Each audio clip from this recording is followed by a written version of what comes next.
நம்முடைய டைம் பாருங்கள், எப்பொழுதுமே நம்மளுடைய டைம் ஆயத்தமாக தான் இருக்குது.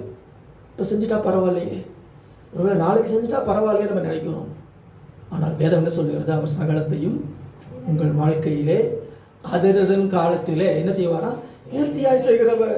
He has made everything feasible in his time. அவருடைய நேரத்தில் அதை செய்வார். அவருடைய நேரத்திலே அதை மிக அழகாய் செய்வார். அதைத்தான் நாங்கள் ஆங்கில வேதாகமத்தில் பார்க்கிறோம். அருமையானவர்களே, நேர்த்தியாய் செய்கிற தேவன் நம்முடைய தேவன். ஆமென், ஹல்லேலூயா, ஸ்தோத்திரம். கர்த்தர் நமக்கென்று என்ன நேரம் குறிச்சிருக்கிறாரோ அந்த நேரத்தில் கரெக்டாக செய்வார். ஒன்றும் அவர் முந்தியும் செய்ய மாட்டார், ஒரு முந்தியும் செய்ய மாட்டார். ஹல்லேலூயா, ஸ்தோத்திரம். பாருங்கள், அங்கே காண ஒரு கல்யாண வீட்டிலே என் வேலை இன்னும் வரவில்லை என்று சொன்னார். ஆமென்.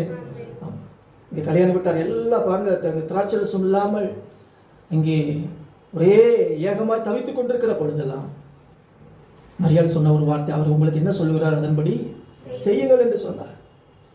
என் வேலையை இன்னும் வரவில்லை என்று சொன்னார்.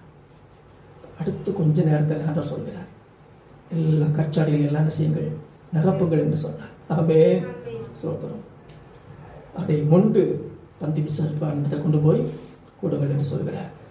கொண்டு போகும் பொழுதே தண்ணீர் திராட்சரசமாய் மாறியது.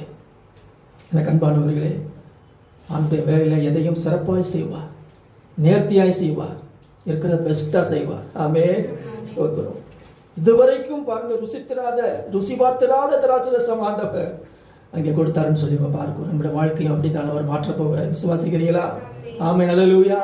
இதுவரையும் கண்டிராத அதிசயங்களை ஆண்டவர் உங்கள் வாழ்க்கையில செய்ய போகிறார். இதுவரையிலும் ருசித்திராத ருசியை ஆண்டவர் உங்கள் வாழ்க்கையில கொடுக்க போகிறார். ஆமென், ஸ்தோத்திரம். இதே போல தேவனுடைய வார்த்தையை நீங்கள் என்ன சொல்ல அறிந்து கொள்ளுங்கள், உணர்ந்து கொள்ளுங்கள். தேவனுடைய வார்த்தையை நீங்கள் உணர்ந்து கொள்ளும் பொழுது, அறிந்து உணரும் பொழுது பதற்றம் உங்கள் வாழ்க்கையில் அகலும். ஆமென், பதற்றம் அகலும். அது மாத்திரமல்ல, கர்த்தருடைய சித்தத்தை அறிந்து கொள்ள வேண்டும், அவருடைய நடத்துதலை அறிந்து கொள்ள வேண்டும், அவருடைய வல்லமையை, அவர் செய்கிற அதிசயங்களை நாம் என்ன செய்ய வேணும், அறிந்து கொள்ள வேண்டும். எல்லாமே கர்த்தர் தமக்கு சித்தமான யாவையும் அவர் செய்கிறார். ஆமென், கர்த்தர் தமக்கு சித்தமான யாவையும் செய்கிறார். ஆகவே அவர் சித்தத்தை நம்ம அறிந்து அவர் எப்படி நம்ம நடத்துகிறார், நடத்துகிற விதம் என்ன, அவர் எப்படி நடத்துகிறார் என்கிறத நம்ம என்ன செய்யணும், ஒவ்வொரு நாள் அதை அறிந்து கொண்டே இருக்கணும்.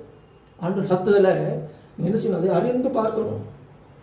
அந்த எவ்வளோ அழகாக நடத்துகிறார், தம்முடைய சித்தத்தின்படி நடத்துகிறார் என்கிறதை நீங்கள் அறிந்து உணர வேண்டும்.